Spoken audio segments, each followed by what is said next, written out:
We start out again with Tails drawing a comic as he events his adventure, and he actually shows self-awareness by being unhappy about how he took a few liberties with facts in it, which is good.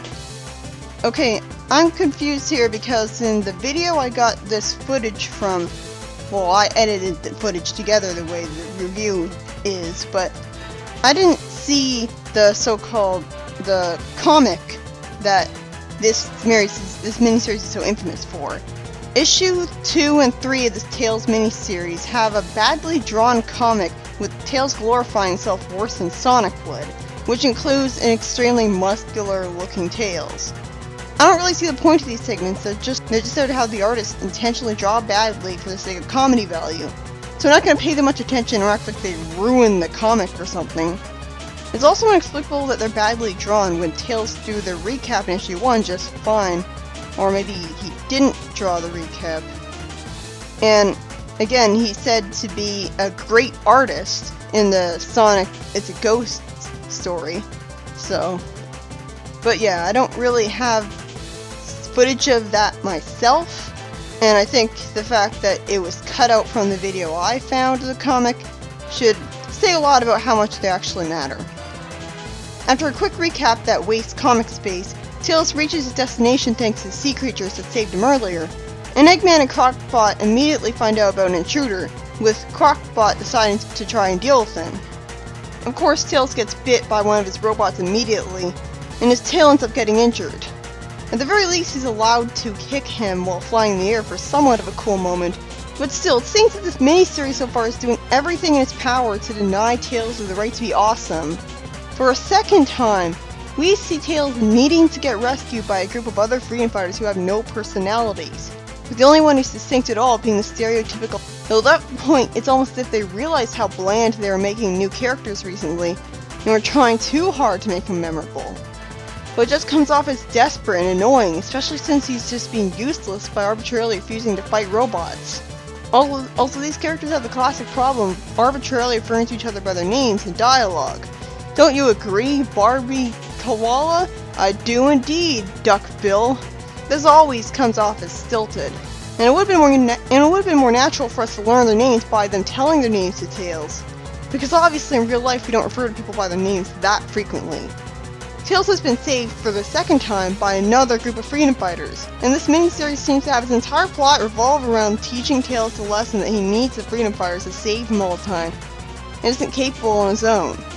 Which is true, but flies in the face of the whole point of giving him his own adventure to let him prove that he's capable of stuff. It may be correct for the time being, but still. At the end of the fight, Crocbot takes one of the Australian stereotypes hostage. And I'm supposed to care? Name one personality trait these guys have shown so far other than talking like Marine. Crocbot's broadcast to Eggman gets cut off because he doesn't want to reveal to him that he was humiliated by a group of heroes, but then says he had a little trouble with the locals anyways once he sees Eggman again, so what was the point? Then we see the hostage tied to what's literally called a torture rack. Still don't care. So far this is looking more like the other Freedom Fighters show than the Tails show.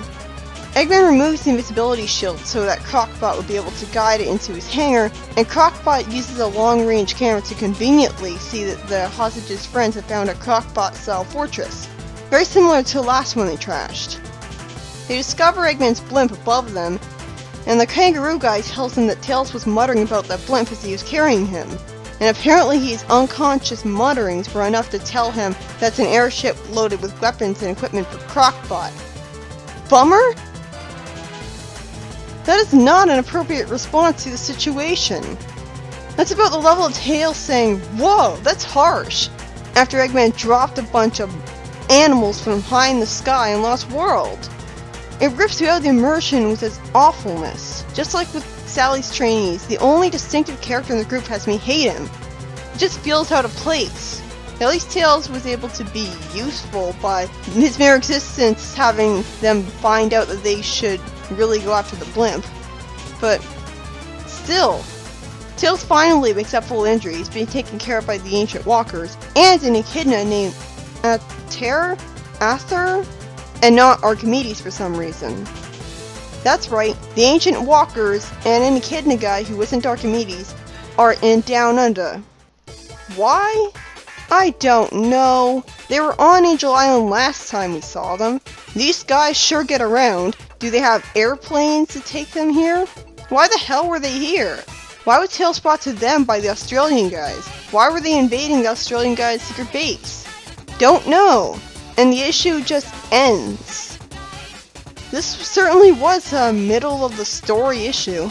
All it does is set things up for the next issue. It gave Tails basically no moments to show his competence and instead had him effortlessly get beaten up and humiliated while bland and lifeless new characters stole the show.